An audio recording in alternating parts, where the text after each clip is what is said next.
नमस्कार, स्वागत है आप सभी का। मैं हूं आपके साथ रेशु त्यागी। G20 की बात मानेगा रूस, यही है सवाल। दिल्ली में G20 शिखर सम्मेलन जारी है।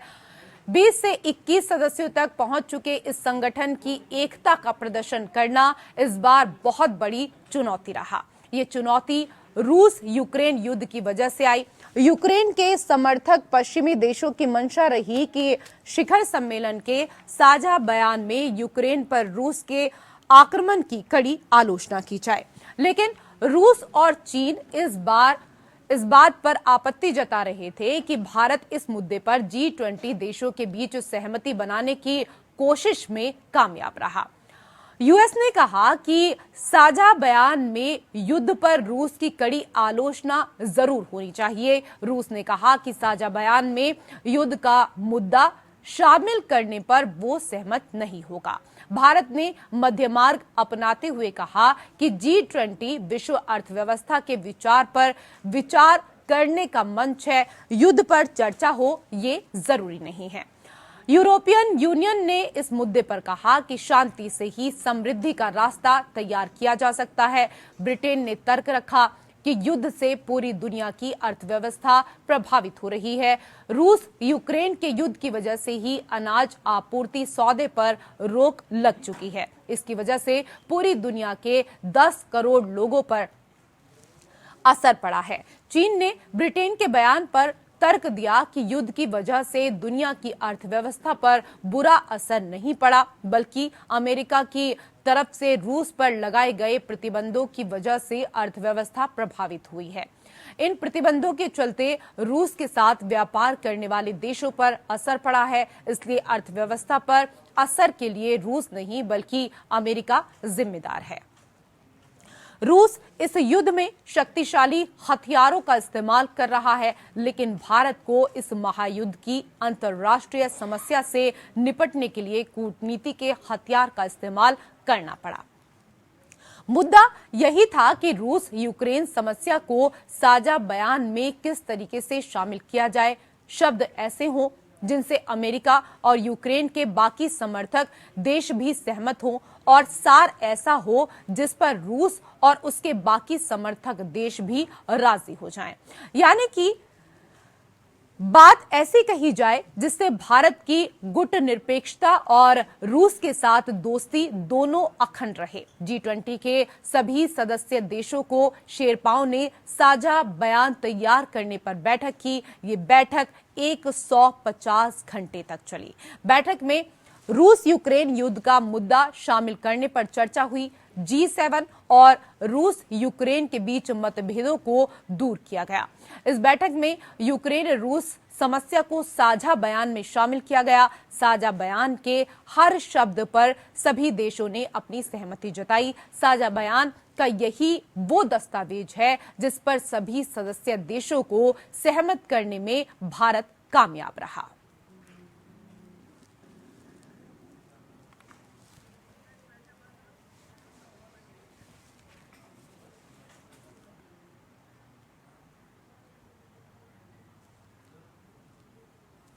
तो इसी को लेकर करेंगे हम चर्चा, और चर्चा करने के लिए पैनल में दो खास मेहमान इस वक्त हमारे साथ जुड़ चुके हैं। हमारे साथ retire major general Ashwani Srivastava ji जुड़ चुके हैं, रक्षा विशेषज्ञ। सर बहुत बहुत स्वागत आपका। और हमारे साथ पूर्व राजनयिक दिनेश दुबे जी भी जुड़ चुके हैं। सर आपका भी बहुत बहुत स्वागत। दिनेश जी, सर पहला सवाल मेरा आपसे ही है। सर, वीटो के पीड़ित विकासशील देशों में से भारत ने सर्वसम्मति बनाकर डॉक्यूमेंट जारी किया। सर, ये यूएन जैसी संस्थाओं के लिए भारत का कह सकते हैं कि संदेश भी है। हेलो सर, आवाज मिल पा रही है आपको? हाँ जी अभी सुनाई पड़ा जी सर, मैं सवाल फिर से दोहराऊं या आपने मेरा सवाल सुना? जी हाँ, एक बात फिर से कहें। जी सर, सवाल आपसे यहाँ पर यह था कि वीटो के पीड़ित विकासशील देशों में से भारत ने सर्वसम्मति बनाकर सर डॉक्यूमेंट जारी किया। सर, ये यूएन जैसी संस्थाओं के लिए भारत का संदेश भी है। हाँ, इसमें कोई दो राय नहीं। आपने बड़ी अच्छी बात बताई। और जो G20 दिल्ली समिट का जो मैसेज जाएगा उससे दुनिया के जितनी भी इंटरनेशनल बॉडीज हैं उनको भी लर्न करना चाहिए, जो मल्टीलेटरल फोरम्स हैं। और जैसा कि आप जानते हैं कि सबसे बड़ा मल्टीलेटरल फोरम हमारा जो इंटरनेशनली रिकॉग्नाइज्ड है यूनाइटेड नेशंस है। और G20 या ब्रिक्स या जो SCO और आसियान, ये सब तमाम जो ग्रुपिंग्स हैं ये इसलिए इमर्ज कर रही हैं क्योंकि यूनाइटेड नेशंस का कहीं न कहीं फेल्योर है। वो जो उसको काम अपना करना चाहिए पूरा नहीं कर पा रहा है कायदे से। जी। न्यू दिल्ली ने, इस समिट ने डेमोन्स्ट्रेट किया है कि कैसे कूटनीतिक मसलों को कैसे कोई रास्ता निकाल करके सबसे मिलजुल करके आम सहमति से कोई रास्ता निकाला जा सकता है। जैसे अब रूस और यूक्रेन का ही मसला है, लड़ाई का। अब इसमें अगर आप किसी को कंडेम करते तो उससे हासिल क्या होता? पहला तो ये है कि ये फोरम नहीं है कंडेमेशन का जी। ये फोरम जो है इकोनॉमिक कोऑपरेशन का है प्राइमरली जी।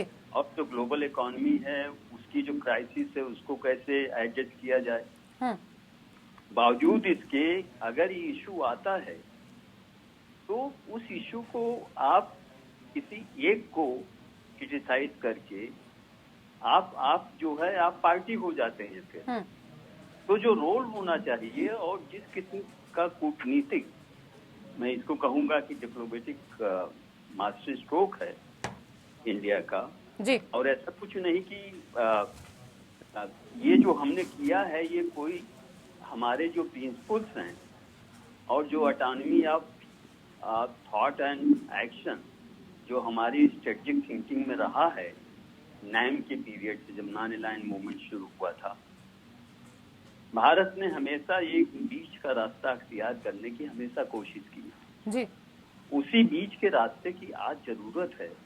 और आपको ताज्जुब होगा जान करके कि ये कायदे से जो आम सहमति बनी है, जो रूस यूक्रेन वार की वर्डिंग्स पर की इस पे क्या रेजोल्यूशन पास हो, इसमें बावजूद इसके कि United states, Britain, Japan, Italy, Germany ये सब खुल करके विरोध कर रहे थे। जैसा कि आपने खुद कहा, ब्रिटेन प्राइम मिनिस्टर ने कहा 10 करोड़ लोग जो है इससे प्रभावित हो रहे हैं। लेकिन यूरोप जो है वो सबसे ज्यादा सफर कर रहा है। और जो यूरोपियन यूनियन की कंट्रीज हैं उन्होंने, या यूरोपियन यूनियन का जो रिप्रेजेंटेशन इसमें हुआ, उनको सबसे ज्यादा इस बात को लेकर के तकलीफ है कि सफर तो हम कर रहे हैं, तो ये लड़ाई किसी किस्म से बंद होनी चाहिए जी। तो और शांति की बात आप तब तक नहीं कर सकते जब तक कि आप कोई न कोई एक ऐसा रास्ता बताएं कि ये जो इसके इफेक्ट्स हैं, जो इसका जो इम्प्लीकेशंस हैं फूड और एनर्जी सिक्योरिटी पर, उसको कैसे हम काउंटर करें जी। क्योंकि वार से जो उपजी ये क्राइसिस है, उस क्राइसिस को कैसे काउंटर किया जाए उसका रास्ता तलाशा जाना चाहिए। और इसमें हम ये कह सकते हैं कि एक बड़ी कूटनीतिक सफलता है।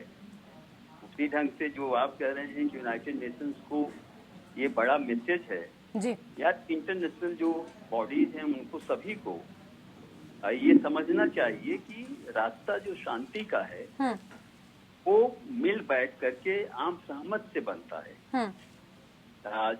निश्चित रीति से चीन के शी जिनपिंग नहीं आए और रूस से प्रेसिडेंट पुतिन नहीं आए, लेकिन उनके डेलीगेशंस ने जो प्राइम मिनिस्टर उनके आए और उनके फॉरेन मिनिस्टर आए रशिया के, उन डेलीगेशंस के साथ बैठ करके जो बातचीत हुई, यद्यपि वो माइनॉरिटी में थे उस लिहाज से, उनके नंबर्स कम थे, बावजूद उसके हिंदुस्तान ने एक बीच का रास्ता निकाला। क्योंकि दुर्भाग्य ये होगा कि ये लड़ाई अगर इसी ढंग से बढ़ती रही तो उसका जो ओवरऑल इम्पैक्ट होगा दुनिया पर, उसे तो सभी को सफर करना है। बिल्कुल सही आपने कहा, इससे सभी को सफर करना पड़ेगा। अश्वनी सिवाजी भी हमारे साथ जुड़े हुए हैं। सर, सामरिक गुटबाजी के इस दौर में भारत पावर और बैलेंस और स्थिरता के साथ बढ़ने का संदेश दे रहा है। सर, इस पर भी सहमति बनती हुई दिखाई दे रही है। हाँ, देखो, सच्चाई ये है कि जिस प्रकार से अभी तक ये G20 मीटिंग भारत ने कराई है, ये मुझे लगता है डिप्लोमेसी की जीत है। और भारत की एक प्रकार से जिस प्रकार छवि बन के उभरी है पूरे वर्ल्ड में, ये उसका नतीजा है। पहले तो जैसे एम्बेसडर साहब भी बता रहे थे कि किस प्रकार से ये बड़ा मुश्किल था कि एक कंसेंसस पे पहुंचना और एक प्रकार से डेली डिक्लेरेशन पे साइन करना और सबको इसके ऊपर तैयार रहना बहुत ही मुश्किल काम था, क्योंकि दो बड़े ग्रुप थे। एक तो था यूरोपियन कंट्री जो कि यूक्रेन रशिया वार में रूस को एग्रेसर मानते हैं और वो चाहते हैं कि रूस का नाम लिखा जाए, जैसे बाली समिट में लिखा गया था। और एक तरफ है रूस और चीन जो बार बार ये कह रहे हैं कि ये इकोनॉमिक फोरम है, इसके अंदर लड़ाई के बारे में कोई बात जरूरी नहीं है और इसलिए कि रूस का नाम नहीं होना चाहिए।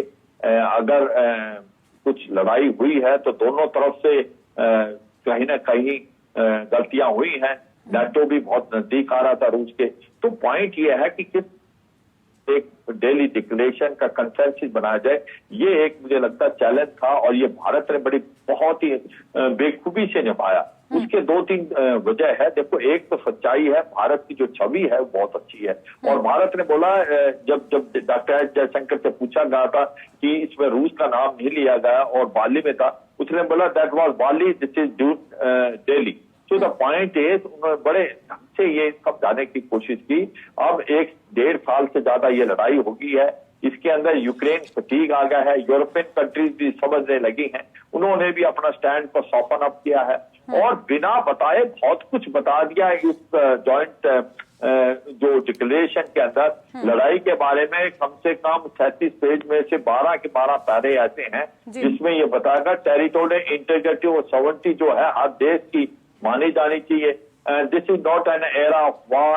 ये भी सच्चाई की कि भाई nuclear weapon is not admissible. तो लड़ाई के बारे में यही बताया कि लड़ाई कहीं पर भी आपको अच्छाई की तरफ नहीं जाती। फूड, फर्टिलाइजर और फ्यूल की कमी हो रही है, ये चाहे कोविड-19 के बाद या लड़ाई के बाद। तो मुझे लगता है कि ये डिक्लेरेशन साइन का मतलब ये है कि ये G20 की विजय है और ये एक जो संगठन है ये अच्छा काम करेगा। बिल्कुल, ये सही कहा सर आपने कि ये G20 की विजय है। एक चीज सुने, ये यूरोपियन कंट्री जो हैं उन्होंने बहुत ही एक प्रकार से पॉजिटिव रोल खेला। उन्होंने थोड़ा सा झुकाव किया भारत की तरफ और उन्होंने रूस का नाम ना लिखने के लिए माने। वो इसलिए माने, अगर ये G20 में जॉइंट डिक्लेरेशन नहीं होता तो फिर ये ब्रिक्स जैसी समिट जो कि एंटी वेस्ट है वो ऊपर बढ़ जाएंगी। तो कहीं ना कहीं वो भारत की छवि को बनाना चाहते थे और जो यूरोपियन कंट्री, अमेरिका और यूरोप की दूसरी कंट्री है, वो उन्होंने बहुत मैच्योरिटी दिखाई इसके अंदर और बार बार ये पॉइंट नहीं मेंशन किया कि रूस का नाम लिखना जरूरी है। ये मुझे लगता है बहुत इंपॉर्टेंट चीज है। सही कह रहे हैं सर, और इस स्तर पर मैच्योरिटी दिखाना बहुत ज्यादा जरूरी भी था। दिनेश जी, सर, भारत ने भले ही ग्लोबल साउथ के नेता के तौर पर सर खुद को प्रस्तुत किया है, लेकिन उसकी नीति ईस्ट वेस्ट समन्वय की है। सर, क्या ये नीति काम करेगी? बिल्कुल निश्चित रीति से नीति काम करेगी और जो बुनियाद पड़ी थी G20 की, कहीं न कहीं वेस्टर्न कंट्रीज को ये रियलाइज हुआ था, क्योंकि उनके पास तो ऑलरेडी ग्रुप ऑफ 7 था। तो जो G7 से काम नहीं चल रहा था, जब 1999 में G20 बना तो ये रियलाइजेशन कहीं न कहीं था कि अब हम अकेले काम नहीं कर सकते, डेवलपिंग नेशंस को भी साथ लेना होगा, क्योंकि दौर बदल चुका है जी। ये दौर केवल आप ये कह सकते हैं कि इकोनॉमिक आइसोलेशन का नहीं है कि हम तरक्की करते जाएंगे और दुनिया में किसी से हमको मदद की जरूरत नहीं पड़ेगी। हाँ। आज एक देश को दूसरे देश की जरूरत है। हाँ। और ये रियलाइजेशन जो है ये G7 को सबसे पहले हुआ, जिन्होंने G20 प्रपोज किया था, उन्हीं के फाइनेंस मिनिस्टर ने प्रपोज किया था। और G20 जो आज उस रोल को निभा रहा है, इसका मतलब कहीं न कहीं इन प्रिंसिपल आप इस बात से सहमत हैं कि बिना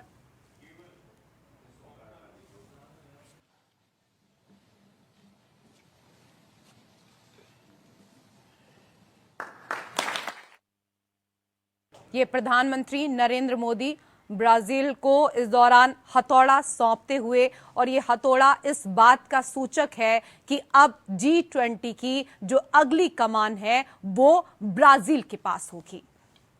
और ये सीधी तस्वीरें इस वक्त आप देख रहे हैं, जहां जो कमान है वो G20 की वो ब्राजील को साझा सौंपी करने के गई। लिए आमंत्रित करता हूं। Bem, primeiro, gostaria de dizer às autoridades aqui presentes, suas altezas, aos presidentes, aos primeiros ministros, de que a natureza ela continua dando demonstração de que nós precisamos cuidar dela com muito mais carinho. Essa semana, há 3 dias atrás, no Brasil, um ciclone no estado do Rio Grande do Sul. Nunca tinha havido ciclone, matou 46 pessoas e tem quase 50 pessoas desaparecidas. Isso nos chama a atenção, porque fenômenos como esse têm acontecido nos mais diferentes lugares do nosso planeta. Bem, eu quero primeiro cumprimentar o primeiro-ministro Narendra Modi pela condução eficaz da presidência indiana do G20 e pelo excelente trabalho na preparação dessa cúpula e no carinho que foi dedicado a todos nós convidados nesse dia que nós passamos aqui. Agradeço os esforços da Índia em dar voz a temas de interesse dos países emergentes. Por isso, eu quero me solidarizar aqui com o nosso querido companheiro, representante da União Africana, que agora faz parte do G20. Há 15 anos, este grupo se consolidou como uma das principais instâncias de governança global na esteira de uma crise que abalou a economia mundial. Nossa atuação conjunta nos permitiu enfrentar os momentos mais críticos, mas foi insuficiente para corrigir os equívocos estruturais do neoliberalismo. A arquitetura financeira global mudou pouco e as bases de uma nova governança econômica não foram lançadas. Novas urgências surgiram. Os desafios se acumularam e se agravaram. Economic governance have not been laid. New emergencies emerged. Challenges have accumulated and worsened. We are living in a world where wealth is more concentrated, in which millions of human beings still go hungry, where sustainable development is always threatened, in which governance institutions still reflect the reality of the middle of the last century.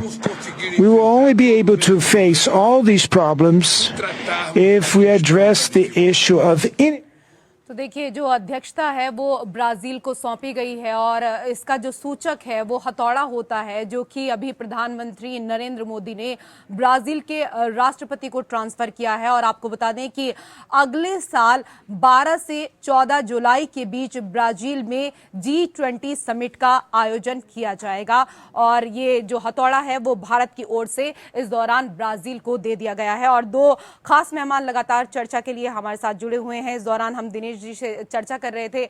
Sir, हम बात कर रहे थे कि ये जो दौर है वो पूरे तरीके से अब बदल चुका है।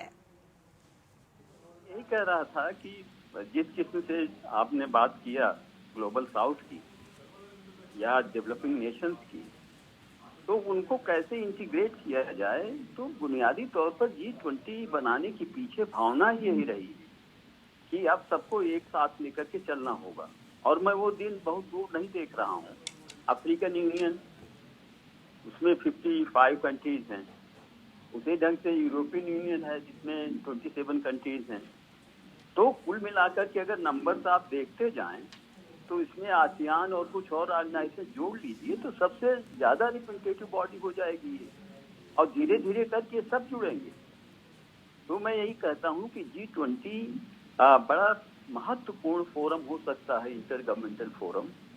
और जिसके लिए ये उस दुनिया को सोचिए जब दुनिया दो कैंप्स में बटी थी, जब मिलिट्री अलायंसेस थे, शीत युद्ध का दौर था, उस दौर में भी हिंदुस्तान ने जो मैसेज देने की कोशिश किया था कि रास्ता ये नहीं है अतिवाद का, रास्ता आपको बीच में मध्य मार्ग निकालना पड़ेगा और आपको फोकस करना पड़ेगा। बिल्कुल, मध्य मार्ग की जरूरत कहीं ना कहीं यहाँ पर है।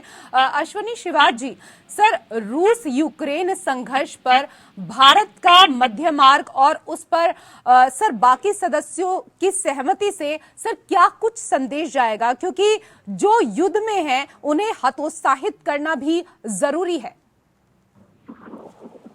हाँ बिल्कुल, देखो सच्चाई यह है कि ये युद्ध जो है 1.5 साल से ज्यादा चल चुका है और अभी पूरे वर्ल्ड में बहुत ज्यादा नुकसान हुआ है। फूड, फर्टिलाइजर और फ्यूल की बहुत कमी है और इससे पहले कोविड-19 था और इसकी मार सबसे ज्यादा डेवलपिंग कंट्रीज को लगी है। अंडर डेवलपमेंट जो अफ्रीकन यूनियन जिसको हमने अभी G20 का हिस्सा बनाया है वो सबसे ज्यादा प्रभावित हुए। तो भारत बार बार कह रहा है कि अब कुछ ऐसा करना चाहिए, लड़ाई बंद। इसके अंदर आग डालने का काम नहीं, आग के अंदर जो घी डालने वाला काम नेटो कंट्रीज कर रही हैं, जो बार बार यूक्रेन को हथियार दे रही हैं, उसको उकसा रही हैं। और ये लड़ाई अब ऐसी तरफ है कि कहीं थर्ड वर्ल्ड वॉर या न्यूक्लियर वॉर की तरफ तो नहीं चली जाए, ये डर ये बना रहेगा। इसलिए भारत चाहता है कि किसी तरीके से डायलॉग और डिप्लोमेसी से इस बातचीत को रिजोल्व किया जाए, मतभेद को भूला जाए और एक शांति लाई जाए। और इसी प्रकार से कभी भी भारत ने रूस का भी ऐसा कोई साथ नहीं दिया, क्योंकि प्राइम मिनिस्टर मोदी ने पुतिन की आंखों में आके डाल के बोला था this is not an era of war. तो भारत सच्चे मन से एक सही कह रहे हैं सर आप कि भारत चाहता है और भारत की यही कोशिश है कि हर हाल में शांति आनी चाहिए। बहुत बहुत शुक्रिया आप दोनों मेहमानों का हमारे साथ इस चर्चा में जुड़ने के लिए। और इसी के साथ खास पेशकश में मेरे साथ फिलहाल इतना ही। नमस्कार।